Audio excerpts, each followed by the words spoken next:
Hello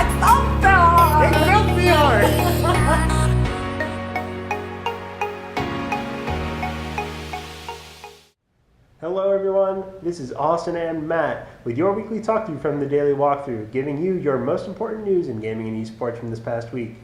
We're going to start this video with a little bit of a patch rundown from a couple big games that had some big either announcements of patches or patches this week. We'll start out with PUBG, huh? So number 12, the update number 12 for the 1.0 build on PC, introduced one of the biggest changes in PUBG history. I think it's safe to say that we did talk about this a whole bunch last week in more of like detail, but it did hit live servers this week, so it's super exciting. Obviously, just sort of give another rundown. It's mostly gun changes, a whole bunch of new attachments. There's a new vehicle on the desert map. There's map selection, all that fun stuff. All the good stuff. All the good stuff. Yeah. You got anything to add to that? Or are we good? Did I cover everything? Yeah, you're good. And next on our list for patches is from Overwatch. So in the new patch, they released a new map, like an Italy-based map called Rialto. It's going to be not control, it's going to be a cart. Escort. Escort, yes, that's what it's called. Escort-based map. And besides the new map, they also made a couple changes to several characters. Like, I think they, nerfed characters such as Tracer, Brigitte. Yeah, Tracer's pulse bomb damage is down, I think 100.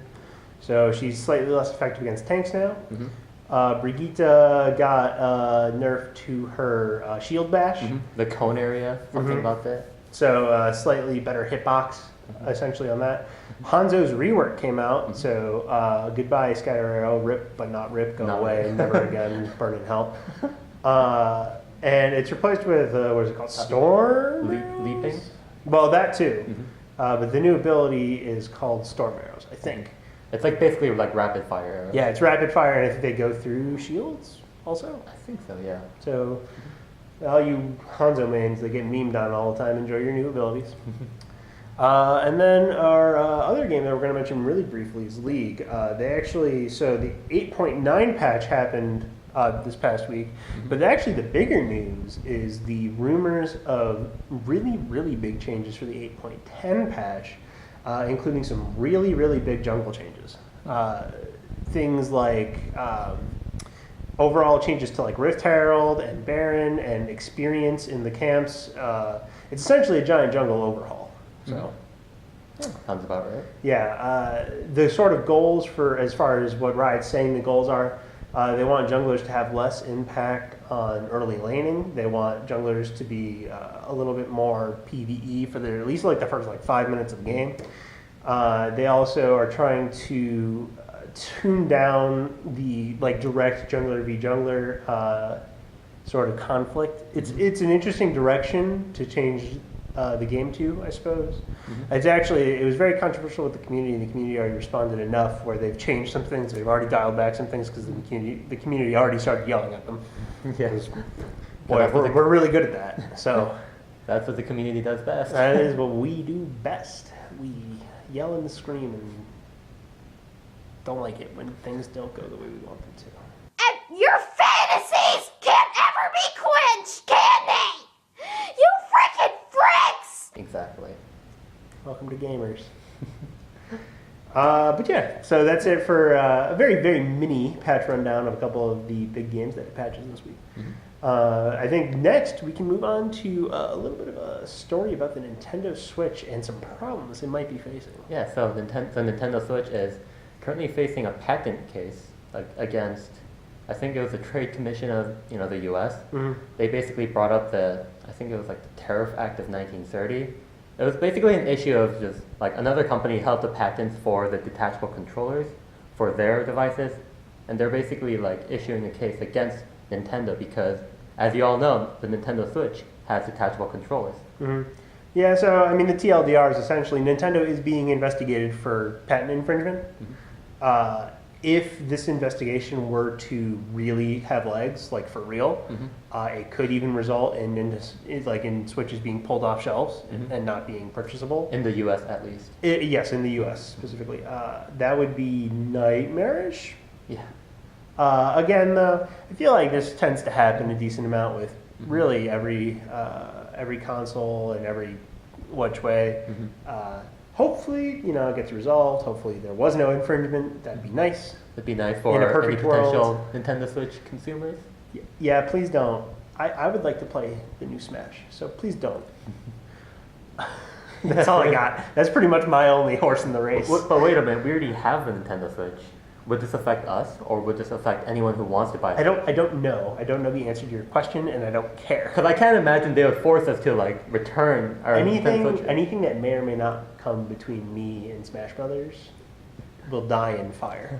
So basically, after 2018, you can go ahead and mess with it. Yeah, no, that's fine. All right. Our next story of this past week is an investment story. The popular band Imagine Dragons, who have sort of been esports advocates before, very interested in the space, have officially invested in Rex Global, the parent company of Rogue. Now, so that essentially makes Imagine Dragons part owners in Rogue. I think the main takeaway for this really is that Rogue is based in Las Vegas. That's sort of like where their HQ is. And the opportunity, the investment opportunity will allow them to hopefully build what they want, which is getting a league franchise and getting an Overwatch league franchise eventually when those leagues expand, and really giving Las Vegas a sort of home team, which, as we've seen now with a whole bunch of events going to Las Vegas, Evo's in Las Vegas, the esports arena just opened up in Las Vegas inside the Luxor, so it's Las Vegas is trying to become the next esports hub in America. I think it's that much is relatively obvious. So hopefully there's a nice little marriage there, right? Yeah, that'd be great. I think it would be really cool. I guess the other thing to note is beyond Rocket League and League, which is games that they are hoping to compete in. Right now, Rogue competes mostly, I believe, in the first-person shooter realm. I know they have CSGO. Yeah, I know they have a CSGO team. I think they have a Rocket League team. I think they, yeah. Yeah, so there's your sort of Rogue might become super cool. They're just basically story. trying to expand into other games, grow bigger. Yeah, because I mean the franchising fees for Overwatch League and League are Pretty high. Are ginormous now. So you need investment, you need some money. So that's really cool that that's happening. And last but not least, we got a trailer that people have been waiting a little while for. A very long time, actually. Red Dead Redemption 2 dropped a very cinematic, very pretty trailer. Listen to me. We don't want to kill any of you. But trust me, we will. This past week. There isn't a ton of new information necessarily come out of it. A couple old character favorites were featured.